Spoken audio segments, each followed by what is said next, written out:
You ever wonder what it will take to go from struggling to fully recovering from your eating disorder? There were 7 major steps for me, but the first one was the most important, and without it, I doubt the others would have been enough. Though I'm glad I learned it, my first lesson actually came from a complete accident, and it resulted from an unlikely and ill-advised job decision. You see, I'd been accepted for 2 different positions after graduating high school. At the time, I was recovering from my first serious relapse of anorexia, and my parents had just enough trust in me to let me leave home for 3 months and work. It would be a trial period before college. I'd been invited to coach at Thunderbird Dance Camp, a camp I'd attended with my fellow high school dance team members for the past few years. It was run out of the University of Portland, and as a camper, it was always a thrill to stay in the dorms, learn the choreography all day, and perform at the end of the week. By my last year in camp, I was taking all of the advanced classes, and my team would stay up late into the warm summer evenings, practicing on the grass outside, lit by these big, buzzing courtyard lamps. I distinctly remember over and over hitting replay on Boys of Summer until we were moving to it in perfect unison. I'd earned the title of All-State Dancer in my final year of high school, one of only a handful of dancers across the state, which made me a shoo-in for the camp coaching position. Camp was fun, familiar, and would have made a ton of sense. I also applied, a bit on a whim, to work as a member of the Northwest Youth Conservation Corps, which I learned about from a flyer in the mail. On the ad were teenage kids like me with hard hats and handsaws, and they all seemed to be smiling and having a great time. The flyer promised a life-changing adventure, but what I saw through my eating disorder lens was the opportunity for a body-changing adventure. The promise of hard manual labor in the woods all day with people I didn't know and who didn't know me meant I could burn serious calories without anyone looking over my shoulder at how much I was eating or not eating.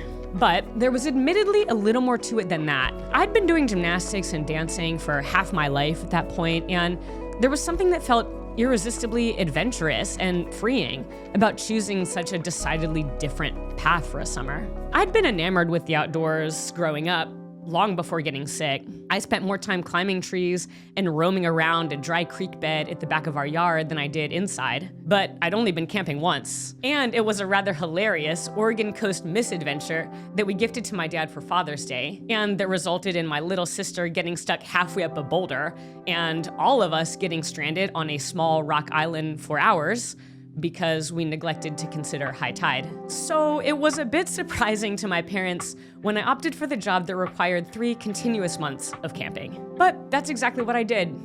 In June of 2006, I loaded my pack into a van with 9 other kids and 1 crew leader, and we bid civilization goodbye as we ventured deep over bumpy dirt roads to the backwoods of Southern Oregon. Our first night, we pitched our tents in a sandy rock outcrop along the bank of the Rogue River, and all night I laid there, not even caring if I slept. I was overcome with emotion, but I wasn't anxious, I wasn't afraid, I wasn't even thinking about food. Unexpectedly, and for the first time in a while, I felt in awe of something other than a thin woman's body. I listened to the river run all night, like it had been running all the nights before that. It had a quality that was infinite, beautiful, powerful, and utterly uncaring. What had I been doing, I thought? I could be that river. Throughout the process of recovery, I would occasionally experience these intense and fleeting moments of perspective, bright and breathtaking like the flash of a camera. They were startling glimpses of what it might be like to let go of that ironclad grip I had on my body and rekindle the sense of wonder and freedom I'd once enjoyed as a kid. The problem is that these moments often only lasted until my next meal, when the fear of letting go suddenly felt so insurmountable that I default to my old, habitual ways of thinking and eating. But this summer, this whole summer it turned out, was different. That feeling lasted and lasted. Every one of our days out there had a rhythmic quality to it. We woke to a thick layer of morning dew and put on our boots, denims, and blue cloth button-down shirts. We ate granola and powdered milk, packed our lunches, collected our tools, and hiked out to our work site. We worked on 4 different projects that summer, each for 2-week increments, with trips to our base camp in between. On one project, we built, rerouted, and repaired hiking trails along the Rogue River. On another, We cleared poison oak from the bases of hard-to-access utility poles. But my favorite project was a meadow restoration project, where we worked to reestablish the native habitat of an endangered butterfly called the Mardon skipper. I loved everything about it. For one, the Mardon skipper itself is what the Washington Department of Fish and Wildlife calls a small, tawny orange butterfly with a stout, hairy body. Basically a humble little thing, and the very opposite of the panda bears and elephants that are the typical poster children for conservation. Let's just say no one was rushing to put this tan, hairy, fat-bodied butterfly on a billboard anytime soon, and I love that. I felt like that butterfly, on the verge of extinction, just waiting to land. For second, this project involved our fearless crew leader, Juliet, felling countless 10-inch diameter pine trees, which we would then hack into haulable pieces with our axes and handsaws. The pieces we'd stack into these massive burn piles that another crew would follow behind and torch. And in that way, we'd convert a patch of forest back to meadow, with the hope that our little Mardon skipper would find it. I'd never met a woman like Juliet before. She was everything. And by everything, I mean she was strong, determined, gentle, kind, and unashamedly happy. She had the biggest smile, and she hardly ever stopped smiling. When she worked, she hollered and laughed from the deepest part of her belly without reserve. She was keenly interested in us, assigning each of us a night to tell our story around the fire, and listening with rapt attention as she asked us questions and made us paint dreams for each other about our futures. One night, we were being raucous as she was trying to teach us something from the curriculum guide that was a part of the program. She slammed the book shut uncharacteristically, then slowly peeked up at us, cracked her big, toothy Polish grin, and said, "Let's all go jump in the lake." But what I remember most about those nights is that after we'd all climbed into our tents, she'd read to us. There may have been several books that she read that summer, but the one I remember vividly is The Alchemist. Scrolled all over my journal from those months is the line, "If you're brave enough to say goodbye,